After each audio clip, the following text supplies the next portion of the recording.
What's going on to all my Atlanta fans out there, and welcome back to my channel, Movie Files. Elliot back again, breaking down this week's episode of Atlanta Season 3, Episode 5, titled Cancer Attack. I think that's a very important title because I think there's definitely a cancerous individual within our group that's going to attack them from the inside. We're going to talk about that and much more in tonight's spoiler discussion. Before we get into it all, make sure you're checking me out on all my other social media accounts. If you're new to the channel and love early movie reviews, TV breakdowns, and live streams, will come and join the community today by subscribing and hitting that notification bell. And as you all can see on the screen now, if you enjoyed tonight's discussion, make sure to give this video a thumbs up and also share the review, but more importantly in the comments, as you all have been doing these last 5 weeks. I can't thank you enough. I love the engagement on these videos. I love the comments, the theories, the discussions we're having.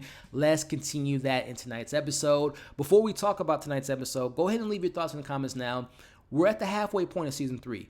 Are you loving this season? Are you kind of indifferent? Are you hating this season? Let's talk about that. But of course, let me know your thoughts on tonight's episode. Favorite moments, least favorite moments, the moment you laughed the hardest. What was a moment in this episode when you thought to yourself, what was the point of that? And speaking of point, let's talk about the themes, the deeper meanings, Wiley and Socks and the scheming and all the different stuff that we got in tonight's episode. And of course, where's Van? What is she up to? Let's talk about all that in the comments below. So for me, just my initial impressions, just taking the episode on face value, it was okay. Now, I love this show. I love these characters. I can watch them do anything, but it was an okay episode. But then the more I thought about it, and the more I thought about a particular conversation, I want to say it's episode 3, when Al and Earn are talking about scheming, and particularly white people have been scheming black people for a very long time. I think that is a very important line because notice who was in that same episode that is scheming in this episode, a character by the name of Socks. We're going to talk about that in the continuation of hauntings and ghosts and all the different things that we gotten so far in these first 5 episodes. We're going to get deeper into that discussion much later in this review. But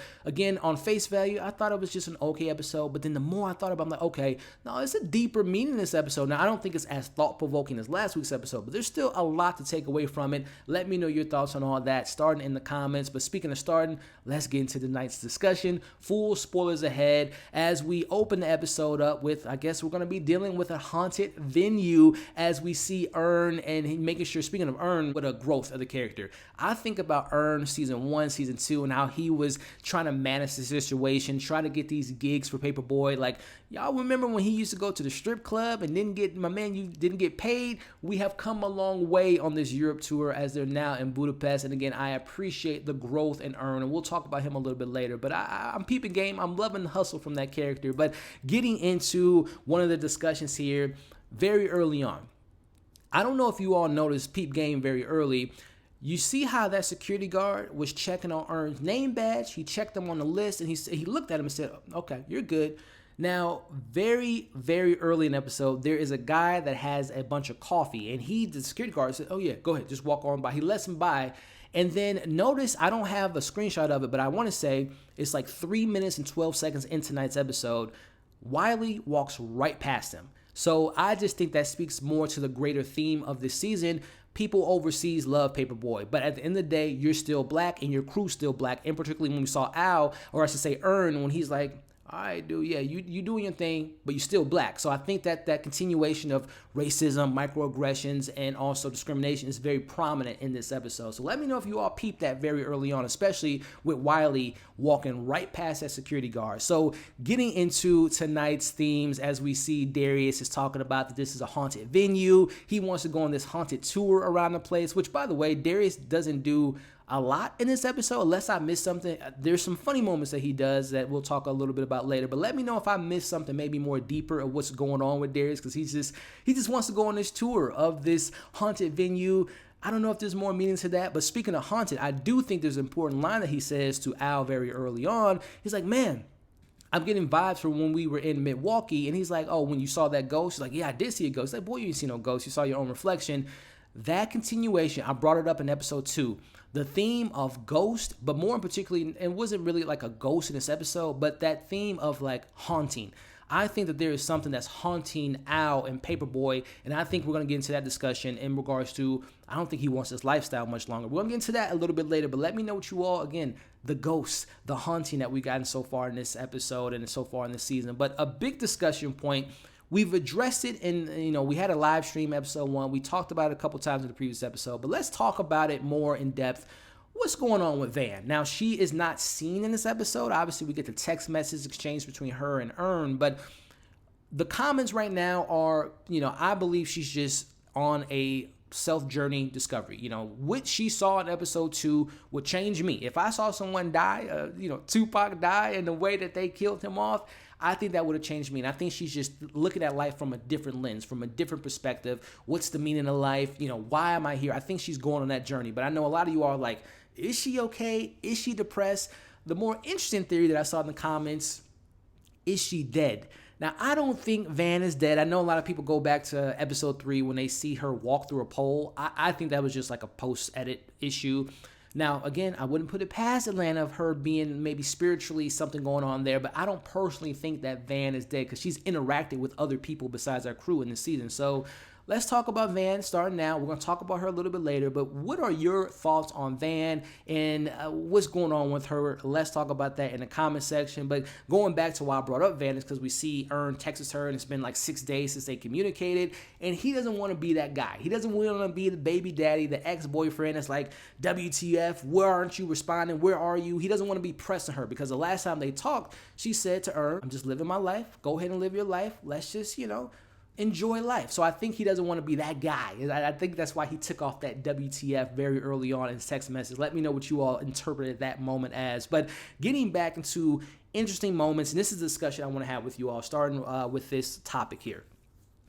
We see that Paperboy is getting a lot of love overseas, free Paperboy and all the different love he's getting, but at the same time, I'm very curious about what the show is saying about like this love that he's getting overseas, but in particularly the kid that has cancer. He's from a Make-A-Wish Foundation. What the hell does he see, and why is his parents letting him listen to Paperboy's music? Now, by no means by this next statement am I saying black people should only listen to rap and R&B, white people should only listen to pop and country music. I'm not saying that, but I'm just very curious on the discussion about what does this white kid, and in particularly Wiley a little bit later, and Socks a little bit later, and just the crew, what is it that they take away from Paperboy's music? Going back to that little kid, this little kid ain't selling drugs. He ain't sleeping with women. What is it that he takes away? And again, it speaks to that conversation about, when white people listen to black music, they feel like they are them. They're taking in that lifestyle. I'm very curious on if that was the kind of the undertone in this episode. And also we'll talk about that connection to Socks. But yeah, homeboy, little boy. Make-A-Wish Foundation. Why is he there, and why is his parents allowing him to listen to that music? Let me know your thoughts and all that stuff in the comments below. But getting back into, let's talk about Al. And this is another conversation that I mentioned a couple weeks ago. I don't know if he wants his lifestyle anymore because we see him talking to Earn and he's like, checking in with him. Hey, man, you good? He's like, yeah, I'm busy. Busy's good. But I think this is Al, and I've been thinking this for a few weeks now. I think he wanted to try this lifestyle. He wants to kind of explore the fame, the popularity, and then people loving him. But I think at the end of the day, he doesn't want any more of this. And then we'll get to that song a little bit later. But I think we're starting to see the hint at this lifestyle isn't for Al. He isn't able to be who he wants to be. And I think that's a sign very early on in the episode. Let me know if you all would think of the same thing. Because when he's checking in on Earn, he's like, man, it seemed like they haven't talked in a while. Maybe he misses those old days in season 1 when they used to kick it on the couch in Atlanta. Let me know what you all think about that. But going back to Darius, who doesn't have, like I said, a ton of things to do, but he has a very funny moment for me in this episode as he's doing his pre-show routine, which shout out to, R&P to DMX. I took that Darius routine as very a DMX thing to do. I've seen a lot of DMX music videos and behind the scenes. He would do, before he go on stage, he would have like this 15, 20-minute prayer. Of course, the whole dog barking thing. And I think Darius was doing the same thing. Let me know if I'm looking too much into that. But again, RIP to DMX, one of my favorite rappers of all time. But this is where our crew officially sees Wiley's crazy ass. He runs on stage, tries to hype up the crew, which doesn't work. And we'll talk about that character a little bit later. But going back to Darius, what what was all that? Have we ever seen Darius dance before? And if so, I don't know if I want to see him dance again, because my man was looking like the inflatable tube man that you see at a car lot. I mean, I guess he's been overseas. Like, is that how they dance? I don't know, Darius. I don't want to see it again. And maybe you love the dance moves. I thought that moment for Darius was very funny. Him dancing was just hilarious. But let's get back into the big moment of this episode, which is Al's phone has gone missing, and initially they think the little kid that has cancer took the phone, and they say that he's rushed off because he's having a cancer attack. And this was a funny moment when the little kid's like, "With mom, what does Paperboy need? I need to do this, mom. What can I do to help him?" And we see, unfortunately, Al checks the little kid, and everyone's booing him and whatnot. I don't know if there was something more deeper to that moment besides him. You thought a little boy with cancer stole his phone. It's kind of messed up, and it was Darius who suggested that. But let me know what you all thought about that moment. But this is where they say, wait a minute, what about that weird kid? Let's talk to the stage manager. Let's see who that kid is. And they assume to think that it's the who we later find out to be is Wiley. And notice who was the one that said maybe it was Wiley. It was Socks. And we have a lot to talk about Socks in this episode. And also just notice how when they called that kid Wiley, who was the one that was wilding out? It was Socks. He's talking about, we gonna kill you, we the mob, I'm the white Liam Neeson, which that line was just so goddamn funny because, like, fool, you are white. That moment was so funny. But again, peep game. He was doing that. He was wilding out. He was going AWOL because he didn't want them to think that it was him that we know took the phone later in the episode.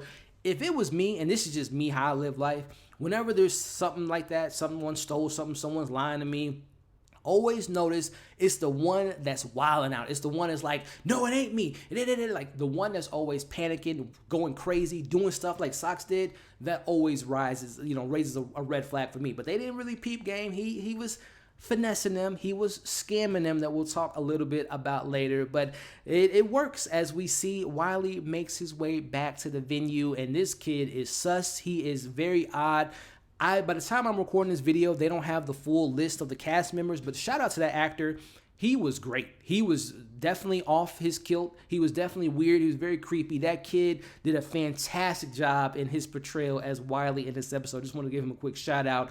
But he was giving me, from an Eminem fans, he was giving me Stan vibes. He was definitely giving me Stan vibes, as he believes tonight might be the night that I die. And it would be such an honor if it was at the hands of Paperboy. Yeah, my man's is loco. He's crazy, and he even goes into how he knows Al's high school dream car and his girl from back in the day, and this is lyrics from Al's phone, and this is where they say, okay, now it's time to play good cop, bad cop. But yeah, Wiley, this boy's a wild individual. He even comes at Earn for a second there, talking about, wait, is that, you don't have the same southern accent as, Paperboy. Are you putting on your white voice? And he's like, did you have to put on the white voice when you were a kid? And I know what it feels like to not be a part of the universal group and what have you, which, is that Wiley talking, or is that Socks talking through Wiley? I think there is something really, and we're going to get more in depth with Socks and my thoughts on him, but I think that was Socks talking about not fitting in. It could be Wiley, a white kid not fitting in. He wants to find his group, hasn't found so. Wiley, he goes into even going further, getting to wilding out, as he talks about, can I get my one phone call? And he reads off the number, and it's Paperboy's number, and this where he, farting, and apparently it smelled like death, and that moment was very funny. But then he lies about his age. Like, the individual was definitely again, that kid was great to me in this episode. But going back to Socks, notice that he almost slips up and he says, oh, I want to kill this nigga. I'm so angry. This is the same mofo that just in episode 3 got that Asian girl canceled for what he, outraged about the racism that he thought he displayed. That's that same dude who almost called our crew the N-word. Oh yeah, he's wilding out. He's trying to act all crazy and wilding out. He wants to gain their trust. Like, they won't think it's me because I'm on their side. Again, white people always trying to scheme and get over on black people. Socks, some people in your game there, kid. But going back to Wiley, who is doing more of lies, because again, he just said 2 seconds ago he didn't have a phone. But now all of a sudden he's checking his phone. He texts his uncle, which I don't think was his uncle, about bringing in that instrument. lies on top of lies. But this moment here, and he even goes about talking about, hey, Earn and, Paperboy, I don't think your plan will work to, good cop, bad cop, and try to get me to incriminate myself. I think that was Socks texting him all the information. But we're going to get to my Socks theories a little bit later. But Paperboy lets off a little bit of truth in this moment here. And he tells Wiley about his writer's block. This goes back to my conversation about maybe he's not wanting to be a rapper anymore. He didn't even want to be a rapper. He just kind of stumbled on it after he had that kind of situation with his girl back in high school and all that stuff. So he gives him some truth. He's pouring his heart out, saying that I have writer's block. I had a moment tonight where I kind of got back into the groove. I recorded it, and it was on that phone. Wiley, I need that phone, man. I think that was him saying, I need this. I want to rediscover that passion again. And again, I think that he's willing. He's at the point in his career. I don't think he wants this lifestyle. I think he wants to leave it all behind. But if I can get that phone, maybe I can get that spark again. I'm thinking the kid's going to be like, you know what, Paperboy? All right, thank you. I just wanted that from you, to be earnest. I want you to be real. No, he just dives deeper into the lies, into the deception, into the schemes. He's talking about we have the same birthday. And then again, he texts his uncle. How did he text? He didn't have a phone a couple seconds ago. Texts his uncle. He brings an instrument, and this is where he tries to connect with Paperboy and talks about his backstory. And he plays a song that he wrote. Now, I think he didn't write that damn song. That's the song that Paperboy wrote when he was a kid, when he had that incident. Because you notice Wiley said that I didn't start writing to I got my heart broken by a girl, and her name was Rosie, I'm sorry. Rosie was the same name that Paperboy was talking about back in the day. So yes, I don't think that was the kid. I don't think he wrote that song. I think he literally just stole the lyrics and put it in Paperboy's face. And I don't think Paperboy wilded out because he's like, damn, this kid kind of knows one of my most vulnerable moments, and I don't think he wants to wild out in front of him again. He wants him to, again, pushing the black man's button, trying to get him to get over, trying to get a buck out of Paperboy to make him snap. Paperboy hold his composure, but again, that boy, and again, he is great. That actor did a great job in that moment. But after all this, he says in the song about his hero now becoming his enemy and playing these games. He wants no more. And he says, thank you, Paperboy. Hope you find your phone, and walks off. So yeah, I think he was definitely reading his lyrics and trying to push him on the edge. But as we wrap up this episode, we see Socks apologizes to Al, and I think that was important for him because now he feels accepted. He feels he has his trust as he says, you know what, don't worry about it, man. We're all good. We're going to get to him. Just 1 second. We're almost done. We're going to talk about my Socks theory. And then we also go back to Van. Now, after 6 days, she finally responds to Al, and she just responds by giving him a thumbs up. What's going on with her? I think we're going to get more of Van next week. She's definitely going through some things in life in regards to she's searching for the answers. She's on a life journey, and I think we're going to get more of Van next week. Let me know your thoughts on what you hope to get with that character. But going back to, well, we know who has the phone as we are leaving. They're leaving the venue, and Socks takes out the gold phone, throws it in the trash. What a trash individual. As we end the episode with Dedicated to My One Love, which is a very interesting song to play. Dedicated to My One Love. Paperboy talking about the girl they love, which actually sparked him becoming a rapper. Very interesting choice to play that song. And going back to the conversation of Paperboy having a tough go this season, whether it's episode 2, him being in jail, whether it's episode 3, him not getting his money from Fernando, and now his phone.